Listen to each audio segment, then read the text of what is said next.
Yeah, no, the one thing I will give President Trump credit for, and you alluded to it before, is his focus on digital. And I think some of the Democratic candidates are missing the boat on that.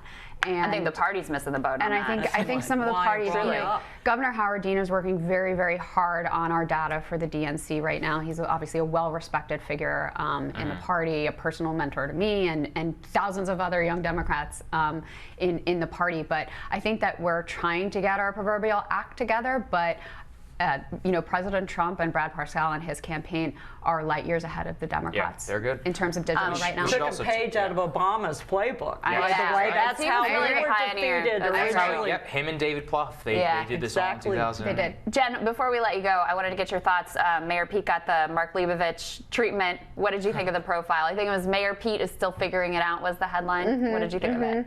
Look, there's been so many articles written about him, and because he's an exciting candidate. He has seemingly come out of nowhere. 3 months ago, nobody knew his name.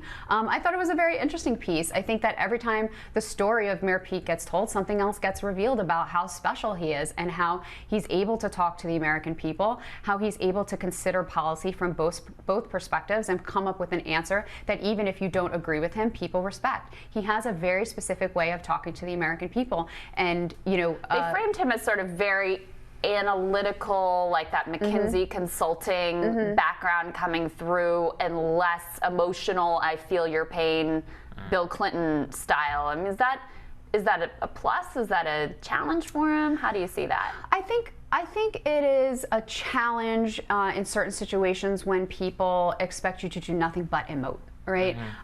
But Mayor Pete is very measured, but what he is not is unemotional. I've been in rooms with him when, people meet him and they cry, and they comfort him and they want to tell him, their story.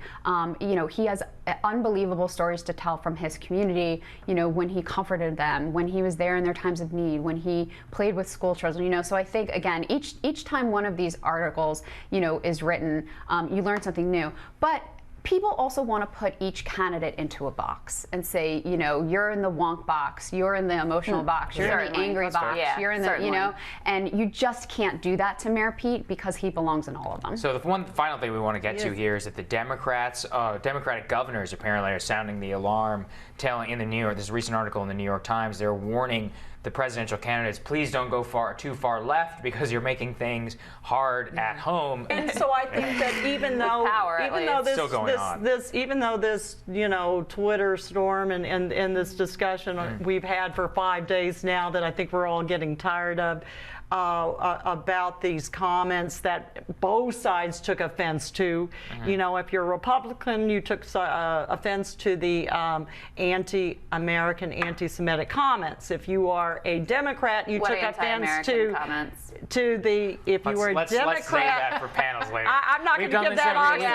Every day over the last 10 days. Go without saying. But I don't want to let the anti-Semitic comments go either. I don't want to put things that I have found problematic in what Congresswoman Ilhan Omar has said on a par with the president telling 4 women of color to go back to textbook racism. We can't use. I don't want to have that false equivalency. We can't use just final thoughts. We can't use anti-Semitism as a pillow to sort of come back against what the president said. And I have my philosophical problems with those 4 congresswomen, but they're congresswomen, they're Americans, they should be respected, and the president doesn't do that. In terms of what the governor is saying, yes, I agree with the governors. I think that we won back the House by electing center-left women and veterans all over the country, and we did not win back the House by going far left. I think we need to make sure that we're speaking not just to the primary electorate right now,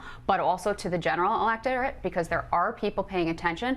We have to remember that there were 93 new members of Congress elected in 2018, and these are only 4 of them. And while I will defend them to the death against Donald Trump, because I think he is a despicable character for what he says about them, I have my policy problems with them. I think we need to stop using the term squad. This is the United States Congress, not a Taylor Swift video.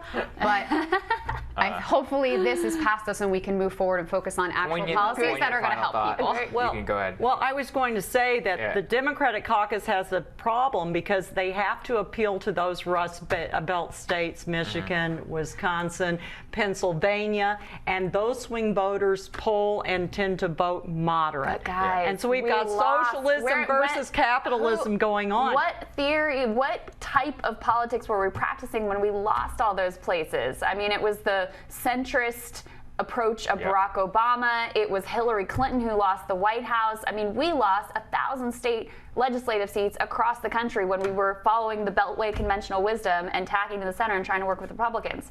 So I don't see why we put so much faith in that electoral approach. But I know we have to leave it there. A whole other panel in itself.